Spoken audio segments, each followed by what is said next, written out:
আধুনিক সশস্ত্র সংঘাতের ফলাফল কেবল জয় কিংবা পরাজয়ের মধ্যে সীমাবদ্ধ না থেকে অর্থনৈতিক ব্যবস্থার নতুন রূপরেখা তৈরি করে।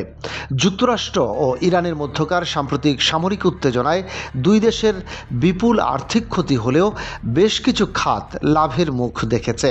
যুদ্ধের ফলে অস্ত্র গোলাবারুদের বিপুল চাহিদা তৈরি হওয়ায় প্রধান মার্কিন প্রতিরক্ষা সংস্থাগুলোর আয় বহুগুণ বৃদ্ধি পেয়েছে।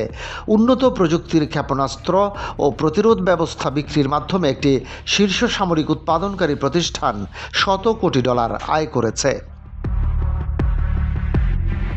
অন্যান্য বড় প্রতিরক্ষা সরবরাহকারী প্রতিষ্ঠানগুলোরও শত কোটি ডলারের নতুন ক্রয়াদেশ আসায় তাদের নিট মুনাফা ব্যাপকভাবে বেড়েছে।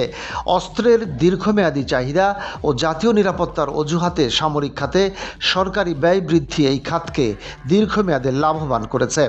হরমুজ প্রণালীতে জাহাজ চলাচলে বাধা এবং তেল সরবরাহে বিঘ্ন ঘটায় বৈশ্বিক জ্বালানি বাজারে অভূতপূর্ব অস্থিরতা দেখা দিয়েছে।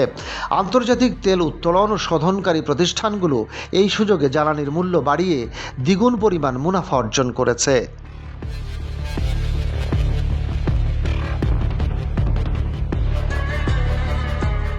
জ্বালানি বাজারের এমন চরম অস্থিরতা ও দামের ঊর্ধ্বগতি মূল পরিকাঠামোগত ক্ষতি সত্ত্বেও এসব প্রতিষ্ঠানের মূলধন বৃদ্ধি করেছে। বর্তমান যুগের আধুনিক যুদ্ধক্ষেত্রে কেবল সাধারণ অস্ত্রের বদলে কৃত্রিম বুদ্ধিমত্তা ও উপগ্রহ তথ্যের ব্যবহার বহুগুণ বৃদ্ধি পেয়েছে।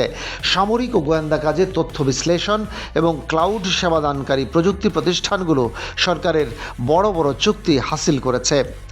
উচ্চ নিরাপত্তা নিশ্চিত করতে প্রযুক্তি খাতের বিশাল চাহিদাই প্রমাণ করে যে আধুনিক যুদ্ধ তথ্যভিত্তিক বাণিজ্যে রূপ নিয়েছে।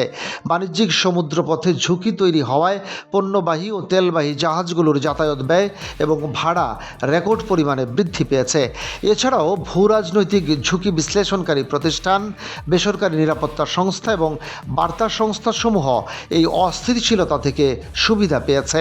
পরিশেষে কোনো স্পষ্ট কৌশলগত বা রাজনৈতিক বিজয়ী না থাকলেও বিশ্বব্যাপী প্রতিরক্ষা, জ্বালানি ও প্রযুক্তি খাতই যুদ্ধের আসল সুবিধাভোগী। ডেস্ক রিপোর্ট, বাংলাবাজার পত্রিকা।